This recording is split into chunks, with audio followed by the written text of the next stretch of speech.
کامیابی کامرانی ملے گی، بلکہ کامیابی تمہارے قدم چومے گی بشرطے کہ تم مسلمان بن کر زندگی گزارو۔ میرے بزرگوں،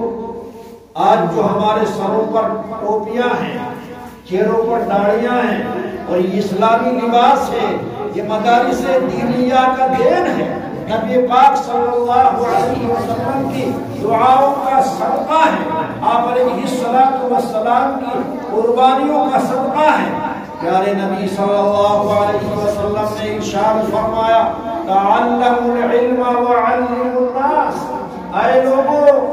علم حاصل کرو، علم حاصل کر کے لوگوں تک پہنچاؤ، لوگوں کو سکھاؤ، قرآن سکھاؤ، حدیث سکھاؤ، نماز سکھاؤ، عقائد کی باتیں بتلاؤ اور اعمال کی باتیں بتلاؤ، کردار کی باتیں بتلاؤ، معاشرے کی باتیں بتلاؤ، قبر حشر کی باتیں بتلاؤ، حلال حرام کو سمجھاؤ، خیر و شر کو سمجھاؤ، ماں باپ کے حقوق سمجھاؤ، رشتہ داروں کے حقوق سمجھاؤ، اس لیے کہ مذہب اسلام ایسا مذہب ہے جو انسانوں کی عین فطرت کے مطابق ہے۔ نبی پاک صلی اللہ علیہ وسلم مذہب اسلام کے ترجمان ہیں، آپ علیہ السلام نے سب کچھ قربان کر دیا۔ آپ دیکھیے کہ آپ دنیا میں یتیم پیدا ہوئے، جھوپڑی میں آپ کی زندگی گزر گئی، فقر و فاقے میں آپ کی زندگی گزر گئی، ایک طرف آپ صاحب قرآن ہیں، صاحب شریعت ہیں، آخری نبی ہیں، جنت کی چابی آپ کے ہاتھ میں ہوگی، جب تک ایک ایک امتی بخشا نہ جائے گا آپ سجدے سے سر مبارک نہ اٹھائیں گے۔ آپ علیہ السلام کا یہ مقام اور یہ مرتبہ ہے۔ لیکن میرے بزرگوں اور دوستوں، اگر امت پھر بھی بگڑے، اگر امت خدا فراموشی کا ماحول بنائے، اگر امت معاشرے کو بگاڑے، اگر امت کے افراد فلمی اداکاروں کی اداؤں کو اپنائیں، اگر ان جیسا لباس و پوشاک استعمال کریں، ان جیسا چہرہ بشرہ بنائیں، ان جیسے اخلاق بنائیں، ان جیسا کردار بنائیں، ان جیسا معاشرہ بنائیں، ان جیسی معیشت بنائیں، ان جیسا مزاج بنائیں، ان جیسا ماحول بنائیں، تو پھر خیر نہیں۔ اللہ نے فرمایا، وقال الرسول یا رب ان قوم اتخذوا هذا القرآن مہجورا۔ کل قیامت کے روز اللہ کے نبی صلی اللہ علیہ وسلم اللہ سے شکایت فرما رہے ہیں، شکایت فرمائیں گے، اے پروردگار عالم، اے میرے رب، آپ نے جو امانت قرآن کریم اپنی ذات سے نکلا ہوا کلام مجھے عطا فرمایا تھا، میں نے آپ کی اپنی امت کو دے دیا تھا، آپ کے بندوں کو دے دیا تھا، لیکن آپ کے بندوں نے، میری امت نے اس کو بھلا دیا۔ ایمانداری سے بتاؤ، اگر کسی قوم کا لیڈر اپنی قوم کی شکایت جج کے ہاں درج کرائے تو کیا اس قوم کی خیر ہوگی؟ یہی قرآن ہماری معافت میں حجت بنے گا،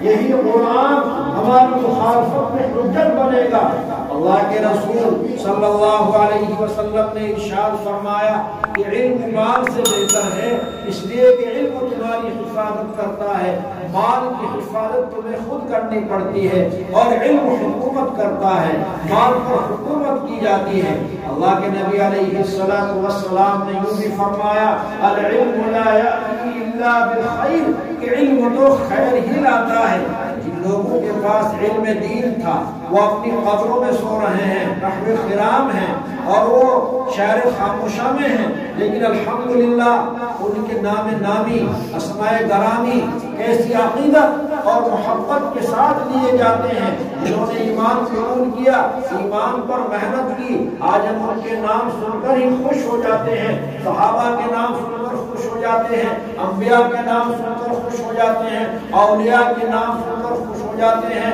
لیکن جنہوں نے دین سے روگردانی کی اور کلمہ نہیں پڑھا، قرآن سے روگردانی کی، رسول کی رسالت کا انکار کیا، اللہ کی وحدانیت کا انکار کیا، اسلام کا انکار کیا،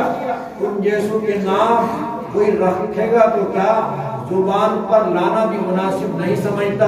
ابو جہل، ابو لہب اور قارون، فرعون، شداد، نمرود جیسے نام آج غیر مسلم بھی اپنے بچوں کے نام نہیں رکھتے، اس لیے کہ وہ جانتے ہیں کہ یہ بددین تھے، ظالم تھے، خدا کے دشمن تھے، اور ان کا کردار اچھا نہیں تھا، ان کے معاملات اچھے نہیں تھے، یہ ظالم لوگ تھے۔ اور نبی پاک صلی اللہ علیہ وسلم کا جب نام نامی، اس میں گرامی کوئی ہندو بھی لیتا ہے تو کہتا ہے کہ محمد صاحب اچھے انسان ہیں۔ اسی کو کسی شاعر نے کیا خوب کہا ہے، عجیب شعر ہے، کیا کہا ہے کہ تڑپا رہی ہے مجھ کو محبت رسول کی، آنکھیں بھی چاہتی ہیں زیارت رسول، جو بن کے رہا، جو صرف اور صرف بن کے رہا آپ کا، اس کو نصیب ہوگی شفاعت رسول۔ یاد رکھیے، اگر صرف اللہ سے محبت رہی، اللہ کی وحدانیت کے ہم قائل ہیں، رسول اللہ کی رسالت کا ہم انکار کرنے لگے تو مسلمان نہیں ہو سکتے۔ بلکہ اللہ نے فرمایا قل ان کنتم تحبون اللہ فاتبعونی یحببکم اللہ ویغفر لکم ذنوبکم۔ اے محمد صلی اللہ علیہ وسلم، آپ لوگوں سے کہہ دیجئے، لوگوں کو سمجھا دیجئے، ان کنتم تحبون اللہ، اگر تم اللہ سے محبت کرتے ہو سمجھا جائے گا کہ آپ مسلمان ہیں۔ قرآن نے دوسری جگہ کہا ہے یا ایھا الذین آمنوا ادخلوا فی السلم کافہ ولا تتبعوا خطوات الشیطان انہ لکم عدو مبین۔ اے روئے زمین پر بسنے والے ایمان والوں اور ایمان والے بندوں اور بندیوں، ادخلوا فی السلم کافہ، اسلام میں مکمل طریقے سے داخل ہو جاؤ، آدھے تیتر آدھے لٹیر نہ بنو، منافقانہ رویہ اختیار نہ کرو۔ جب تم مسلمان ہو گئے تو اپنے چہرے بشرے کو مسلمان جیسا بناؤ، لباس و پوشاک کو مسلمان جیسا بناؤ، کردار کو مسلمان جیسا بناؤ، معاشرے کو مسلمان جیسا بناؤ، کردار کو مسلمان جیسا بناؤ، اپنی صورت کو نبی پاک صلی اللہ علیہ وسلم جیسی بناؤ، اپنی سیرت کو، اپنے کردار کو، اپنے اخلاق کو، اپنی پوری زندگی کو نبی پاک صلی اللہ علیہ وسلم کی سنت کے سانچے میں ڈھالو۔ اس لیے میرے بزرگوں، آپ کا یہ مکتب یہ بہت بڑا مکتب ہے۔ جگہ سے مدرسہ یا مکتب چھوٹا بڑا نہیں ہوتا، کام سے بڑا ہوتا ہے۔ اور مدارس کا آغاز اور ابتدا ہمیشہ چھپر سے اور بوریے سے ہوا ہے۔ دارالعلوم دیوبند بھی وہاں بھی ایک چھپر تھا، اور بڑے مدارس جہاں پہ قائم ہیں اور وہ ماشاءاللہ جاری اور ساری ہیں، وہاں بھی چھپر سے کام چلا ہے۔ میں کئی بڑے مقامات پر پہنچا، کئی صوبوں میں گیا، کئی ملکوں میں گیا، میں نے دیکھا کہ تمام مدارس کی تاریخ یہ ہے کہ وہ غربت میں چلے، غربت میں ان کی بنیاد ڈالی گئی، ان کا سب بنیاد بے سر و سامانی کے عالم میں ہوا، بزرگوں نے ان کی بنیاد رکھ دی۔ آج ماشاءاللہ دیکھتے ہی دیکھتے وہ گلشن بن گئے، بڑے ادارے بن گئے۔ آپ کے علاقے میں کتنے ادارے تھے؟ ابھی 10-15 سال میں ماشاءاللہ اتنے بڑے بڑے ادارے قائم ہو گئے، اور ان کے فیوز و برکات پورے عالم میں پہنچ گئے۔ آپ دنیا کے کسی بھی خطے میں جائیں، کسی بھی حصے میں جائیں، کسی بھی علاقے میں جائیں، کسی بھی ملک میں جائیں، یا تو دارالعلوم کا فارغ التحصیل ملے گا یا مرکز نظام الدین کا داعی ملے گا۔ ہماری ملاقات ہوتی ہے اور دارالعلوم کا نام سنتے ہی لوگ بے انتہا قدر کرتے ہیں کہ یہ آدمی قاسمی ہے، یا یہ مظاہری ہے، یا یہ ندوی ہے، یا یہ فلاں مدرسے سے تعلق رکھتا ہے، اور پوچھتے ہیں اور یوں کہتے ہیں کہ حضرت ہمارے پاس جو آج یہ مال ہے اور یہ چمڑے کی فیکٹریاں ہیں اور یہ اتنا بڑا کاروبار ہے، یہ یو پی والے مولویوں کی دعاؤں کا اثر ہے۔ ایک جگہ میں گیا، انہوں نے کہا کہ آپ نہیں بھی جانتے ہو ایک شیخ زکریا ہوئے ہیں، میں نے کہا وہ استاد الاساتذہ ہیں، میرے استادوں کے استاد ہیں اور میرے دادا محترم کے پیر تھے۔ کہنے لگے ایک مرتبہ وہ ہمارے علاقے میں میسور آئے تھے، ان کا بیان ہوا تھا، انہوں نے 2 باتیں بتلائی تھی کہ ہمیشہ شرک سے بچنا، کہ عقائد میں اگر شرک ہوگا تو یاد رکھو بخشش نہیں، اعمال میں کبر ہوگا تو تمام اعمال خراب ہو جائیں گے۔ اور یوں کہ فرمایا تھا کہ ایمان کا مارا ہوا جنت میں نہیں جائے گا، البتہ اعمال کا مارا ہوا پیٹ پٹا کر سزا بھگتنے کے بعد جنت میں انشاءاللہ چلا جائے گا۔ یوں کہ فرمایا تھا کہ اپنے عقائد کو ٹھیک کرو، ایمان کو ٹھیک کرو۔ اگر عقیدے میں کفر شرک بھرا رہا تو ایسا ایمان اللہ کی بارگاہ میں قابل قبول نہیں۔ تو ایمان کو بنانے کے لیے، اسلام کو سمجھنے کے لیے، شریعت کو سمجھنے کے لیے، حلال و حرام کی پہچان کی صلاحیت پیدا کرنے کے لیے، والدین کے حقوق کو جاننے کے لیے، رشتہ داروں قرابت داروں کے حقوق کو سمجھنے کے لیے ماشاءاللہ یہ ادارے قائم کیے جاتے ہیں۔ آپ کے یہاں بھی ماشاءاللہ ادارہ قائم ہو گیا۔ میں دل سے دعا کرتا ہوں کہ اللہ رب العزت اس ادارے کو پورے علاقے کا دینی مرکز بنا۔ اللہ رب العزت عزیز قاری محمد مومن صلی اللہ علیہ وسلم کو استقامت نصیب فرمائے۔ اور یہاں حضرت مولانا آپ کے احترامی ماشاءاللہ حضرت مولانا تبریز عالم صاحب نے ماشاءاللہ اپنی عقیدت، محبت اور احساس کا اظہار کیا ہے کہ ہمارے گاؤں میں ایک مضبوط ادارہ ہونا چاہیے جہاں قرآن پاک کی صحیح تعلیم ہو، احادیث مبارکہ کی صحیح تعلیم ہو، بچوں کو بڑوں کو اپنے عقائد کا پتہ چلے، اعمال کا پتہ چلے، اللہ اس کے رسول کی ہدایات و فرمودات کا پتہ چلے، شریعت کا پتہ چلے، حلال حرام کا پتہ چلے۔ ایک ایسا مدرسہ یہاں بنے۔ ماشاءاللہ جب ایک عالم دین کے قلب میں یہ فکر موجزن ہو گئی تو انشاءاللہ یہ کام بنے گا، چلے گا، بڑھے گا اور آپ حضرات کا تعاون رہے گا اور ہے انشاءاللہ مزید رہے گا تو انشاءاللہ آپ کا یہ مکتب مدرسہ بن جائے گا، ایک بڑا ادارہ بن جائے گا۔ قطرہ قطرہ دریا شبک آج 3 چھڑ ہے، آج یہ ایک حال کی شکل میں ہے، انشاءاللہ یہ بڑا ادارہ بنے گا۔ میں دعا کرتا ہوں اے اللہ جس طرح تم نے دارالعلوم کو بڑا ادارہ بنایا ہے، مظاہر علوم کو بڑا ادارہ بنایا ہے، رضوہ کو بڑا ادارہ بنایا ہے اور دوسرے صوبوں میں ملکوں میں اے اللہ جس طرح تم نے چھوٹے سے بڑے ادارے بنائے ہیں، یا اللہ اس ناخلوق گاؤں کے اس مدرسہ جامعہ شمس الحسن کو یا اللہ پورے عالم کے لیے سورج بنا دے۔ میرے بزرگوں میں آپ سے ایک درخواست کرتا ہوں، اگر آپ میری درخواست منظور فرما لیں تو مجھ پر بڑا احسان ہوگا۔ درخواست یہ ہے کہ آپ سے اختلافات کو مدرسے میں نہ آنے دیں، سیاست کو مدرسے میں نہ آنے دیں، جھگڑوں کو فتنوں کو مدرسے میں نہ آنے دیں، اور یوں کہیں یہ تو اللہ کے رسول کا گھر ہے،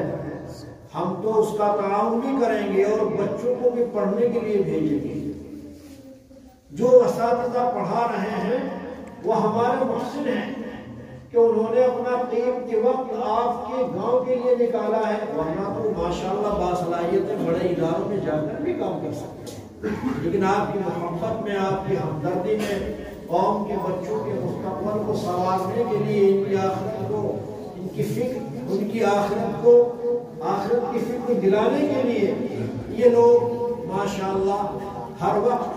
آپ کی خدمت کے لیے مستعد ہیں، ان بچوں کو پڑھانے کے لیے مستعد ہیں۔ تو یہ آپ کا ادارہ ایسا معیاری مثالی ادارہ ہونا چاہیے کہ نااخلاق گاؤں کے لوگ ماشاءاللہ سارے بیل رہے ماشاءاللہ ناخلاق اور اچھا چلیے آج مجھے اس بات کو پتہ چلا ہے اللہ تعالیٰ اس بیلڈے کو ترقیات سے مالا مال فرمائے۔ تو آپ کے بیلڈے کا یہ ادارہ اللہ تبارک و تعالیٰ ایسا ادارہ بنائے کہ اللہ اس کے فیض کو پورے عالم میں پہنچائے اور ہم سب کو اس سے فیض حاصل کرنے والا بنائے۔ تو سر جوڑ کر، دلوں کو جوڑ کر اس مدرسے کا آپ تعاون کرتے رہیں، اور تعاون صرف پیسے سے ہی نہیں ہوتا بلکہ اس مدرسے کے بارے میں لوگوں کا ذہن بنائیں، لوگوں کو جوڑیں، اپنے مفید مشوروں سے قاری صاحب کو نوازیں۔ حضرت مولانا موصوف یہاں ماشاءاللہ ایک ذمہ دار قسم کے ہیں، عالم ہیں، آپ کے گاؤں کے ہیں، آپ کے گاؤں کے بچوں کی فکر مند ہیں، بڑی درد مندی فکر مندی سے انہوں نے ابھی باتیں عرض کی، مجھے ان کی باتیں بہت اچھی لگی۔ ایک عالم دین کے خیالات، نظریات ایسے ہی ہونے چاہیے۔ میں دعا کرتا ہوں کہ اللہ رب العزت اس ادارے کو ہر قسم کے فتنے اور شر سے محفوظ ہو۔ سکندر پور مظفر نگر میں ایک گاؤں ہے، وہاں میرا جانا ہوا تو کمرے تو پرانے ہی ہیں، ابھی گوبری پھیری جاتی ہے، لیکن 14-15 کمرے ہیں، عربی 4 تک کی تعلیم ہے، درجہ حفظ 7 ہیں، ابتدائی درجات تقریباً 12 ہیں، اور ماشاءاللہ وہاں سے بچے دارالعلوم میں جاتے ہیں۔ وہاں کی تعلیم مشہور ہے، اور وہاں کے علماء قرآن کیسے ہیں کہ اپنے کھیت کیاریوں کا کام بھی کرتے ہیں، کچھ مدرسے میں وقت دیتے ہیں، اور مدرسے والوں نے ان کو بے فکر کر رکھا ہے کہ باہر سے چندہ نہیں لانا، ہم یہیں سے تنخواہ دیں گے، وہیں سے 14,000 15,000 12,000 16,000 20,000 روپے تک کی تنخواہ ملتی ہے۔ گاؤں ہے، گاؤں میں 9 مسجدیں ہیں، اور وہی مدرسین گاؤں کی مسجدوں میں نماز پڑھاتے ہیں۔ ایسا ایک نظام بن گیا۔ پھر میں نے کہا کچھ اور بتلاؤ، کہ ہر گھر میں ایک ڈبہ رکھا ہوا ہے، ہر جمعرات کو بچے جا کر لے آتے ہیں، جب عورتیں روٹیاں بناتی ہیں تھوڑا سا آٹا بچا کر مدرسے کے نام پر رکھ دیتی ہیں۔ ہر گھر سے تقریباً 1 کلو آدھی کلو پون کلو آٹا مل جاتا ہے، پھر جمعے کے روز اس کا نیلام ہو جاتا ہے۔ تو بہت سے لوگ زیادہ پیسوں میں برکتی سمجھ کر کے مدرسے کا کام ہو، اگر آٹا 2,000 کا ہے 4,000 میں خرید لیتے ہیں۔ یہ تعاون کرنے کا ایک ڈھنگ ہے اور طریقہ ہے۔ اس طرح مدرسہ ماشاءاللہ پروان چڑھ رہا ہے۔ مولانا گاؤں کے رہنے والے ہیں، مولانا منظور صاحب، ان کو وہاں 51 سال ہو گئے، وہ دارالعلوم سے فارغ ہیں، اور یوں کہہ رہے تھے کہ میں کہیں بھی نہیں چندے کے لیے جاتا، سب کچھ جلسہ بھی یہی کے پیسوں سے ہوتا ہے، دستار بندی میں جو خرچہ ہوتا ہے وہ بھی لوگ کرتے ہیں۔